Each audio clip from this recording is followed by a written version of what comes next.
Hello, students of class 8. Students of class 8, welcome you. SMS Education, Jhanjharpur RS. The students of class 8, welcome you.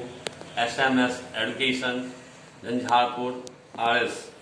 The students, today we study about the structure of the courts in India. Today we study about the structure of courts in India. Class 8 के students, आज हम लोग भारत में अदालतों के निर्माण, अदालतों के बनावट जो विभिन्न स्तरों पर है उसके बारे में अध्ययन करते हैं.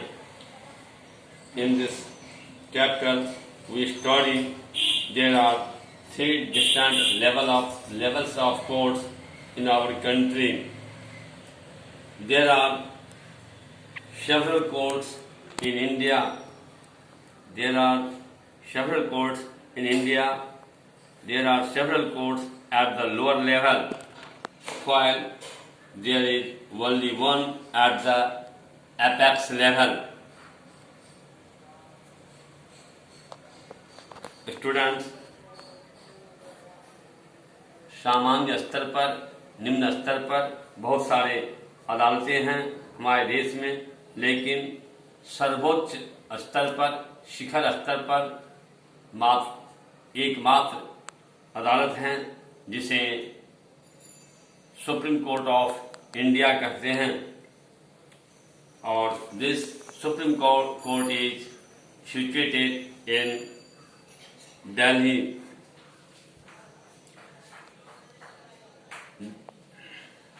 They hear many kinds of cases. Each state is divided into several districts, and there is a district judge in every district in the district court. Each state has a high court.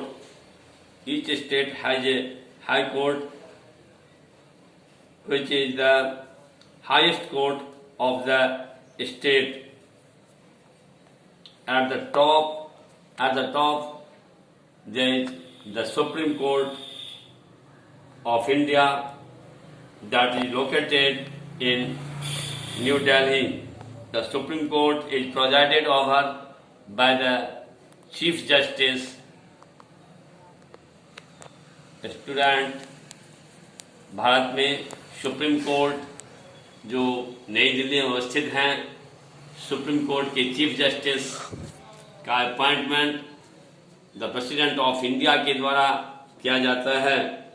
The supreme court are binding on all other courts in India. The decision made by the supreme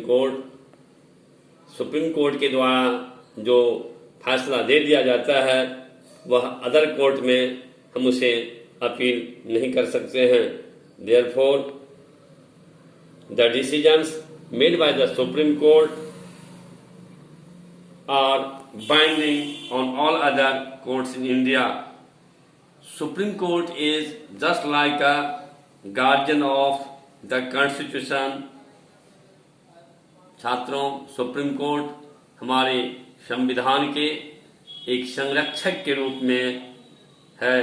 it is the highest court of appeal, क्योंकि appeal के स्तर पर, appellate के स्तर पर यह सबसे सर्वोच्च अदालत है. सुप्रीम कोर्ट में अपील के बाद, सुप्रीम कोर्ट के डिसीजन के बाद और कोई कोर्ट नहीं बच जाता है जहां वादी प्रतिवादी अपनी केस को अपील कर सके. The chief justice of the supreme court is appointed by the president of India. Another 25 judges are also appointed by the President of India in consultation with the Chief Justice of India. Student,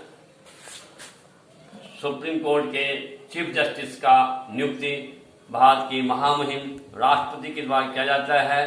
उसके बाद अन्य लगभग 25 जजेज का appointment भी भारत की महामहिम president के द्वारा किया जाता है, चीफ जस्टिस के परामर्श के साथ।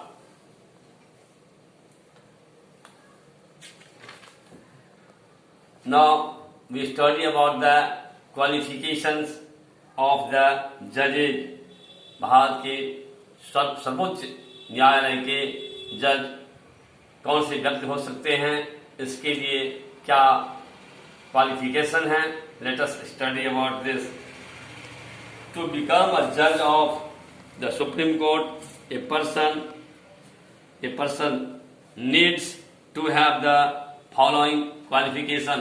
भारत के सर्वोच्च न्यायालय के जज होने के लिए ये निम्नलिखित योग्यताएं उस व्यक्ति को चाहिए। He she must be the citizen of India. वह जो कि सुप्रीम कोर्ट ऑफ इंडिया के जज बनना चाहते हैं, उसे सर्वप्रथम भारत का नागरिक होना चाहिए। He she must have at least 10 years experience of high courts as a जज। वह व्यक्ति जो सुप्रीम कोर्ट के जज के लिए जज बनना चाहते हैं, उन्हें कम से कम भारत के विभिन्न हाई कोर्ट में उन्हें कम से कम 10 years का जज का एक्सपीरियंस होना चाहिए। नेक्स्ट क्वालिफिकेशन है कि he or she may have been a member of district jury. वह व्यक्ति जिला स्तर पर जूरी के रूप में, पंच के रूप में, जज के रूप में काम किए हों। स्टूडेंट्स, द जजेज of supreme court retires at the age of 65 years। Supreme court के जज का रिटायरमेंट, सेवानिवृत्ति 65 years के एज में होता है। छात्रों, आपने अभी भी पढ़ा कि सुप्रीम कोर्ट के जज का अपॉइंटमेंट महामहिम राष्ट्रपति के द्वारा किया जाता है और उन्हें सामान्य रूप से उनके पद से नहीं हटाया जा सकता है, क्योंकि सुप्रीम कोर्ट के जज, चीफ जस्टिस, इनके पद बहुत ही मर्यादा और भारत के अदालतीय प्रणाली का, न्यायिक प्रणाली का ये बहुत बड़े तंत्र होते हैं, योग्य व्यक्ति होते हैं, सम्मान के प्रतीक होते हैं। इसलिए उन्हें हटाने के लिए एक भारत के संविधान में एक प्रोसीड्योर है, एक प्रोसेस है, जिसे इम्पीचमेंट कहते हैं, जिसे महाभियोग कहते हैं। सो if the judges misuse their power either in the high courts or in the Supreme Court, they can be removed by a procedure called impeachment. Students, now let us study about the powers of the Supreme Court. The Supreme Court has a wide range of functions. The Supreme Court has a wide range of functions. Its power can be categorized as supreme court के जज का बहुत ही विस्तृत कार्य और अधिकार दिए गए हैं। इनके पावर को, इनके अधिकार को इस प्रकार से दर्शाया गया है। First, original jurisdiction. Second, appellate jurisdiction. Third, advisory jurisdiction. Fourth, court of records. Students, हमारी कॉन्स्टिट्यूशन का as a guardian of the Supreme Court, we studied today about the structure of courts, about the procedure by which a judge or Chief Justice of the Supreme Court can be appointed. You also studied about the powers of the Supreme Court, about the powers and functions of the judges of the Supreme Court. Next day we study more about our judicial system, Okay, thank you.